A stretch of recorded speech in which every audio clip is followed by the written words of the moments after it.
Welcome to this episode of Horrific History and Hauntings. I'm Beth. And I'm Raimi. We're your hosts, here to talk about the stories that the history books ignore. From horrific epidemics and ghostly hauntings to the catastrophes and tragic events that have sickened humanity. Yes. What kind of tragedy do we have today for history? Any idea? Well, we're going to be talking about bridge disasters, but today in history, which is April 10th, in 1834, April 10th, a fire at the LaLaurie mansion in New Orleans revealed a secret room where enslaved workers were cruelly treated by Delphine LaLaurie. LaLaurie. LaLaurie, yeah. Oh, I've seen her on American Horror Story and then had to do some research myself. Yeah. Yeah. Lovely lady. That was a joke. Yes, that's a joke. She Okay. was not a lovely lady at all. She was a horrible woman. Rescuers found an elderly enslaved woman chained in the kitchen during the fire while LaLaurie saved her belongings. How do you say her name? Is it LaLaurie? I've heard LaLaurie and I've heard what you just said, LaLaurie. Okay. I haven't taken French in a very long time. I'm going to say LaLaurie. It's just easier for me. American Horror Story, they pronounced it LaLaurie. LaLaurie? Yeah.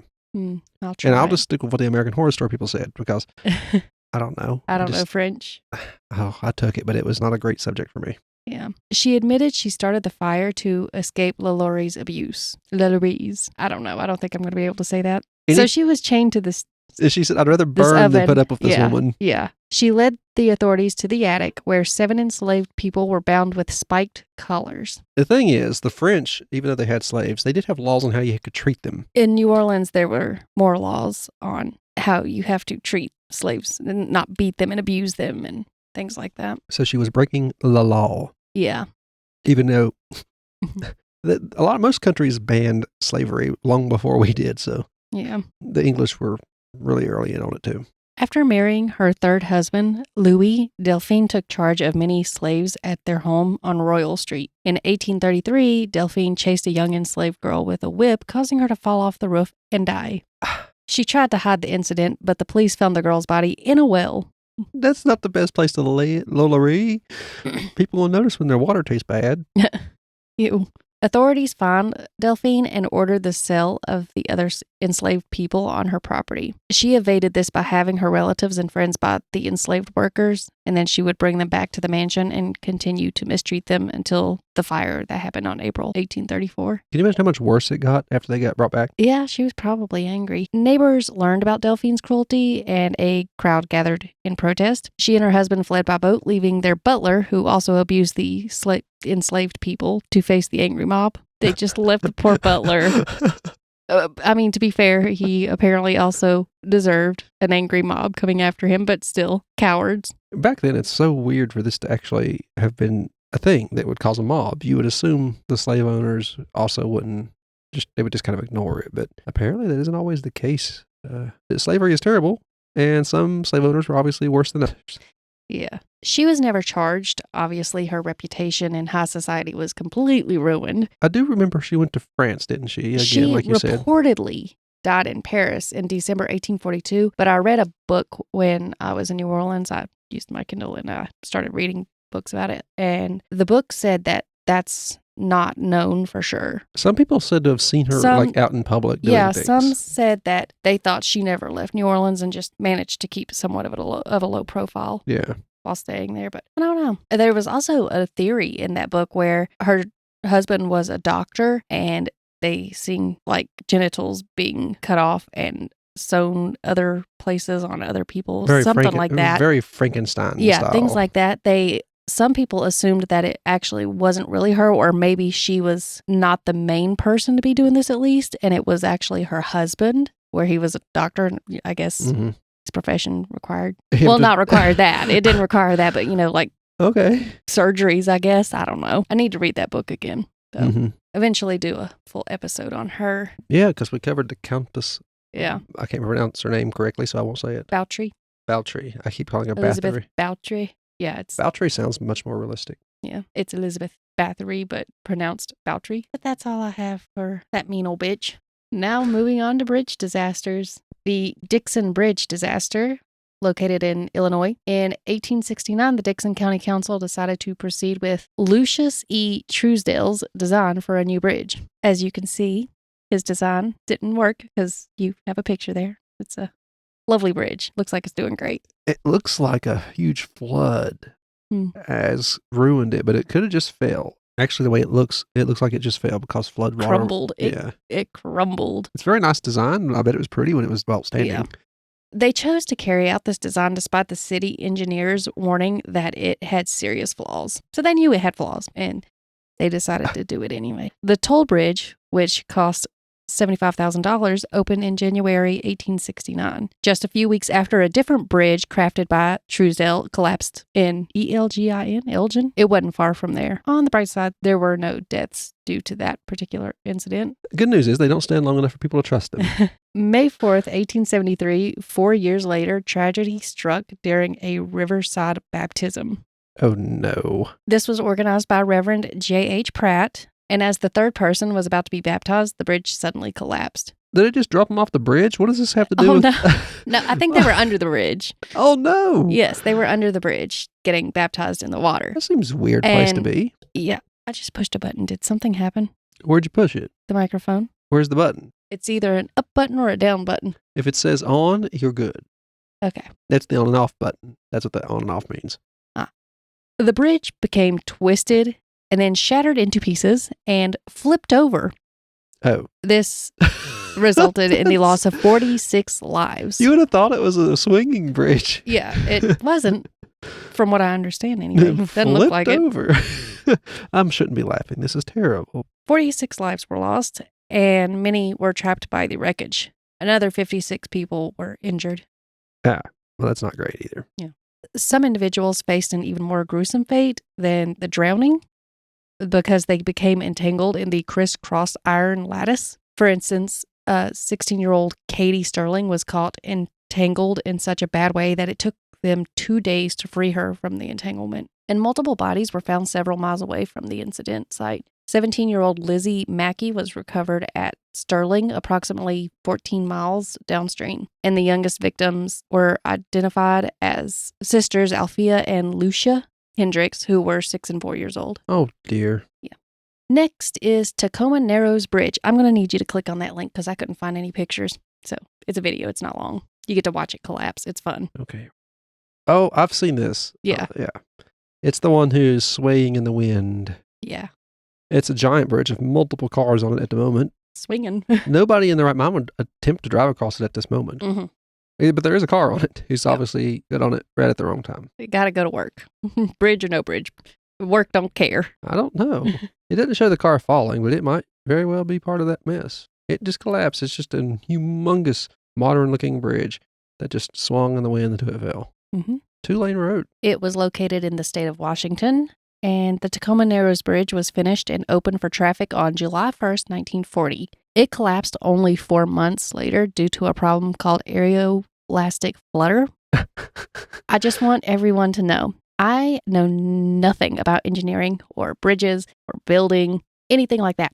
So I had to take what I thought was important that I didn't understand at all, and I had to put it in AI and say reword to make it easy to understand for people that know nothing about bridges or engineering. And then I had to use what it gave me to figure out what was going on, what it was talking about, and then move those words around. Put it in my own words. Isn't it that way? Because I had no clue. Is it where like the wind is blowing in such a way that frequency of the bridge is harmonized with everything and it just gets progressively worse and worse and worse? Yeah. Or is it the way that things drive across it? I'm pretty sure it's not the way drive. It's not the drive. It was the wind. Okay. The wind, they made it. I'll see if I can explain it on down in here, but I'm just letting you know. I had to get AI to dumb this down for me. It was the first bridge to use plate girders for road support, as well as the first of its kind as a cable suspension bridge. It was the third largest suspension bridge of its time. I don't know why it said it was the first bridge to use cable suspension bridge. Maybe the other two were built after it.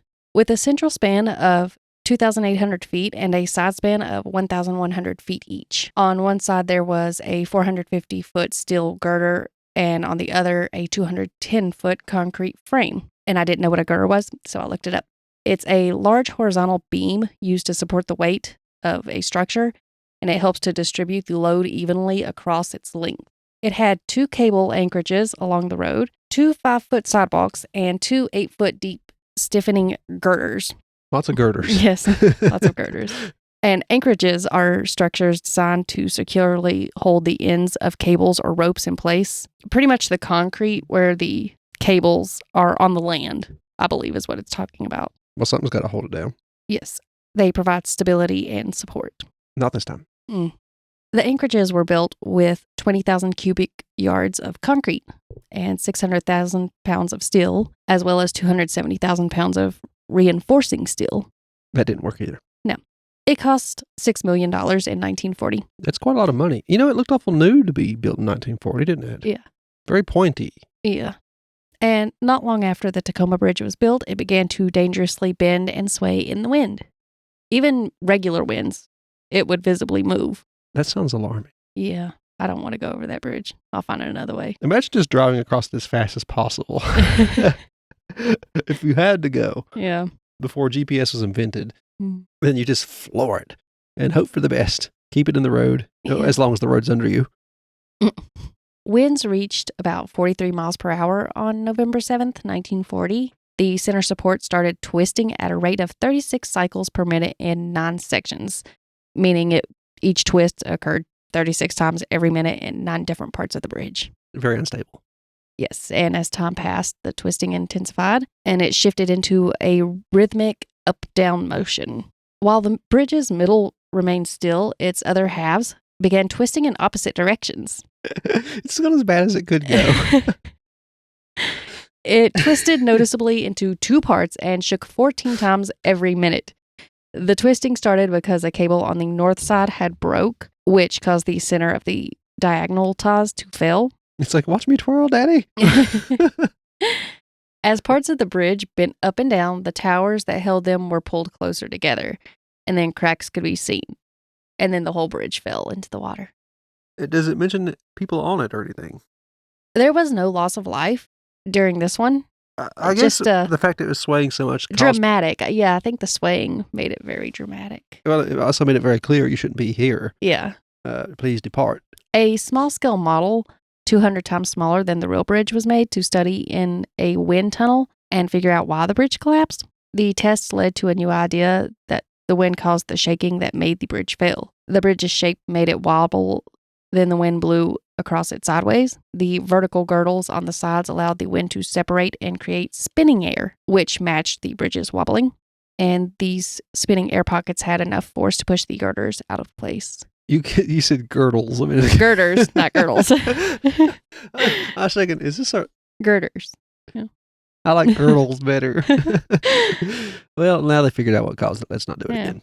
The issue that caused the Tacoma Narrows Bridge collapse wasn't new, but it hadn't been clearly identified before this. To make bridges stronger against winds, engineers could use methods such as adding more weight, reinforcing trusses, adding guy cables, and using dampers, which are devices used to absorb energy, typically in the form of vibrations, to reduce the movement or shaking of the structure. As long as they figured it out.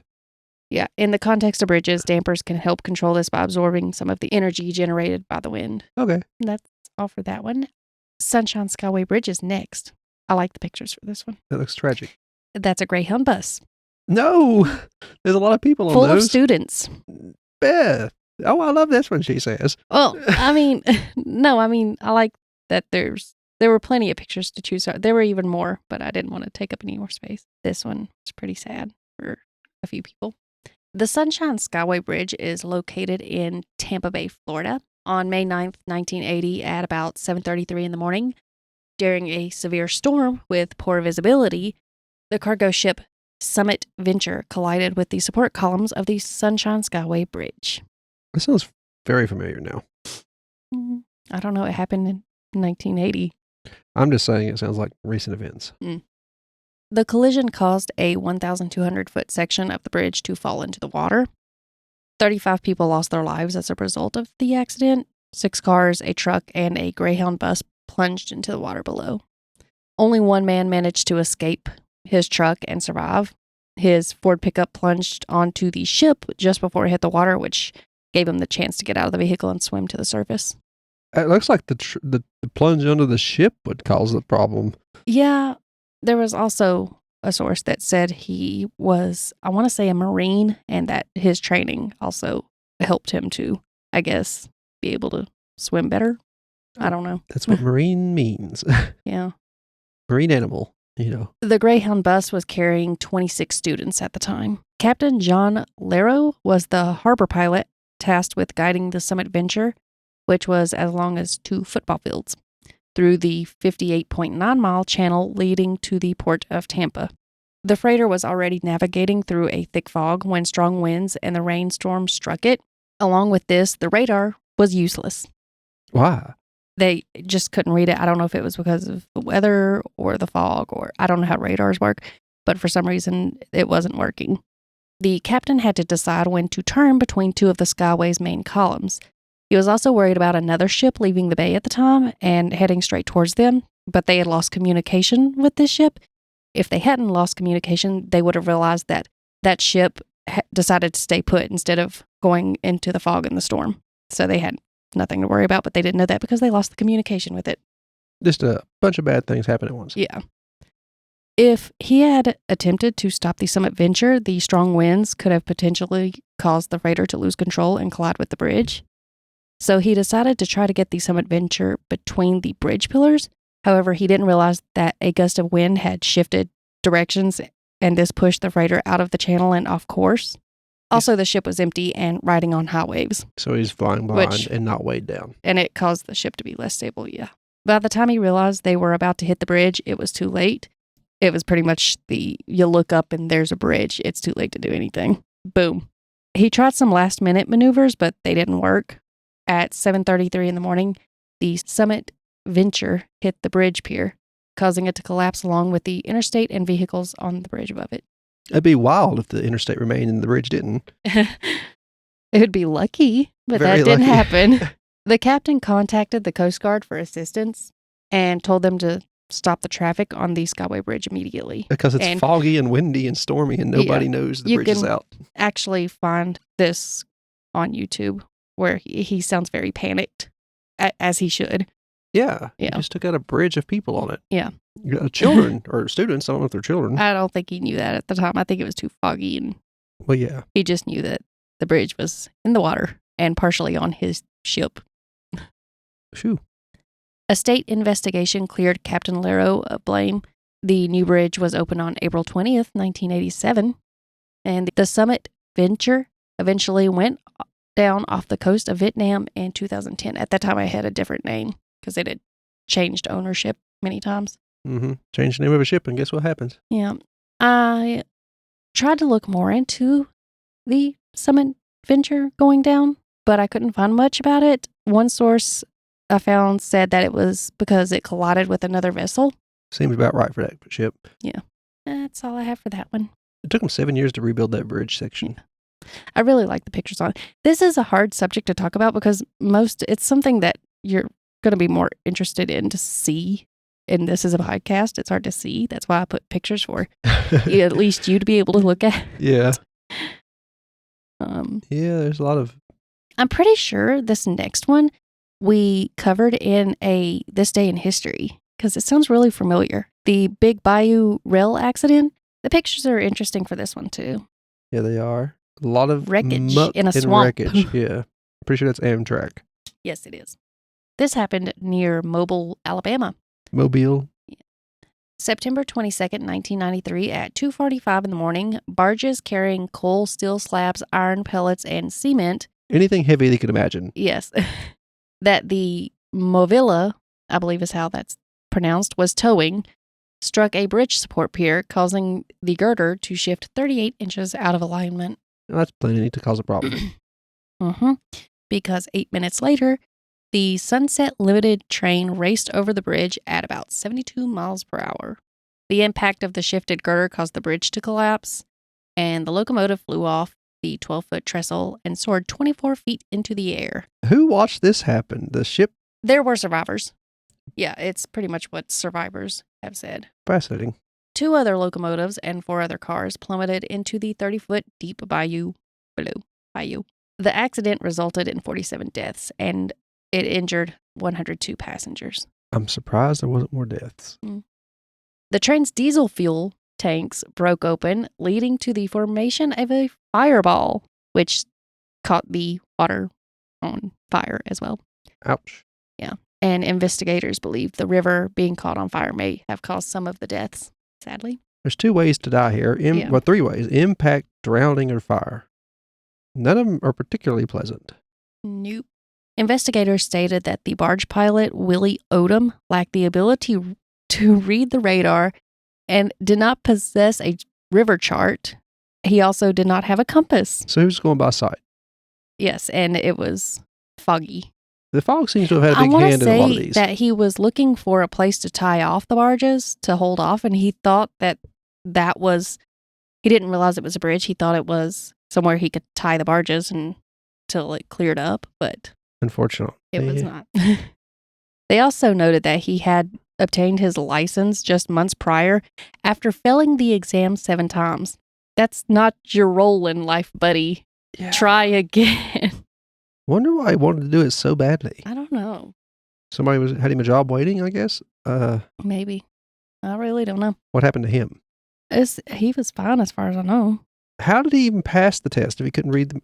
They didn't really have strict, It's river boating, so I guess. they didn't really have strict safety things going on. I think after this, they decided to make it a little more strict to be able to do this now. I'd say so. Investigators also found that Mr. Odom made other mistakes by not parking the barges along the riverbank instead of continuing through the fog. Like I said, I believe that's what he was trying to do, and he didn't realize it was a bridge and not a place where you can do that. Yeah. He believed he was going upriver as well, but he ended up pretty much making a wrong turn into the big bayou. So he doesn't know where he was. No. He was lost with a whole lot of heavy stuff. Yes. And that's all I've got for that one. Oh. This one is a different kind of bridge. It was a walkway. Well, I think it was multiple walkways, actually. You can see in the pictures that the third picture, if you look closely, there's a man crushed and there's a leg. Oh golly. Yeah. Oh no. Yeah. And then there's this whole little graph picture where you can kind of get an idea of why. Engineering disasters. I watched something about this when I was a lot younger. Well, it was definitely a disaster. July 17th, 1981, why does this seem to be like all in the 80s and 40s? The 40s, we had built a bunch of stuff right before the Depression, and after we couldn't take care of it during the Depression, and anything built during the Depression was built on a budget. And so the 40s is when all that stuff started to go wrong. And then the war started, the Great Second War, and then the money started coming in to do things better. I'm just guessing, but I'm pretty sure that probably had a lot to do with it. I don't know. July 17th, 1981, during a tea dance in the Hyatt Regency Hotel. Oh, and in the 80s, everybody was just high on cocaine. Oh. Is that pronounced Regency or Regency? Regency. Regency.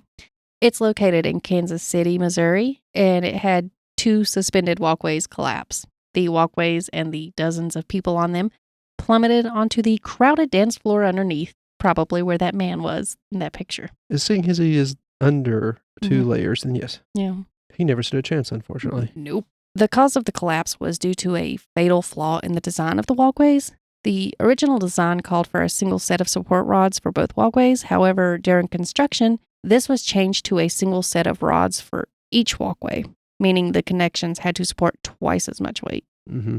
And as a result, the connections failed under the weight of the walkways and the people on them, causing it to collapse. Did the people on the top one survive, I wonder? Because 2 layers under it probably didn't. They would probably, I'm going to assume, be the most likely to. Because, be able to survive. You would think that their ankles might go and their knees would go. Yeah. Some major injuries, but more likely to survive than the people that are getting crushed under them. Under both of them, yeah. In the aftermath, investigations revealed a series of errors in the design and the construction process, as well as a lack of oversight and communication between the various parties involved. Over 114 people lost their lives, and over 200 were injured. It remains one of the deadliest structural failures in U.S. history. Makes me all the more... I watched shows like this when I was young about, engineering disasters. Mm-hmm. And it makes me very uncomfortable to get on man-made structures that are far off the ground. I'm the opposite. I still look at this, and I trust a man-made structure over me any day. No. I mean, I'd rather be on the side of a cliff than in a skyscraper. I'd rather be in the skyscraper. I don't want to be on the side of the cliff with just a rope. When I learned that the Bristol Motor Speedway is made to sway in the wind, I was appalled. I knew about it and I knew why it's done, but I couldn't stomach it. I would be. Well, isn't that done that way? So, like that other bridge with the wind, it doesn't cause you to, along with the race cars making vibrations and movements as well. Yeah, being very rigid is not a good thing. Yeah. If it stayed still, wouldn't it be more likely to fall? Yeah. Yeah. I don't mind it swaying. I just realized that the fact they had to do that to make it stand, I shouldn't be there. The Hyatt walkway collapse also served as a wake-up call for the engineering and construction industries. It led to a significant amount of changes in building codes and regulations, and this was an attempt to keep such a tragedy from happening again. Yeah, fair enough. These changes included stricter guidelines for structural design, such as increased requirements for engineering inspections during construction and improved communication protocols among all the parties involved in building projects. There was also a stronger focus on making sure that any changes made during the construction followed the approved plans and were carefully checked by experienced professionals, which should have been a thing to begin with, but we tend to only come up with a law for something after 114 people die. After a bunch of and deaths. 200 are injured. Or a lot of money. And there's a lawsuit. A whole lot of money lost, too, that could cause it. Yeah. That's the way it goes. Mm-hmm. Unfortunate. You got the idea for this because of the recent bridge collapse in Baltimore, didn't you? Yeah. Yeah. Another tragedy, but it seems a bit soon to talk about. And that's all of the bridge disasters I have. I may do a few more later on, but we'll see. There's a ton of them. Yeah. And I didn't do the Silver Bridge because we covered most of that in the Mothman episodes. Yeah. So that's why that one's not on here. Okay. Well, if anybody enjoyed this and wants to go back to that. Considering recent events, bridge disasters seem like a... Mothman being spotted in Grundy, Virginia. Yeah. It's just a lot of tragedies here lately when it comes to stuff. Alrighty. Thank you for telling me about this. If you like what you heard here today, we have other podcasts. We're a part of the Gruesome Gaming Group podcast network, and we have other shows like Brother Knows Quest. It's where I talk to Beth here about, I'll tell her about different tabletop role-playing games, a different one each week. And then we have Leveling Duo. It comes out not every week, but it comes out whenever we find a new video game we really want to talk about. It could be me, Beth here, me and my friend Dakota. Just depends on what we're playing. You can find those. There'll be a link in the description. It will be a Linktree link, so you'll click on it and take you to a bunch of other links. The first one on the list will be our website for Gruesome Gaming Group. It has all of our podcasts, a sample of each of the podcasts or other shows, and you can subscribe through the links on each of those. Below and then outside, other links in the Linktree will be all of our socials and ways to reach out to us if you want to go that route. TikTok, YouTube's, all that. And then beneath the Linktree link itself will be a option to email Beth or I. There's 2 different emails. Use either one you want. It will get split between the 2 of us. We will share them with whoever you want to talk to.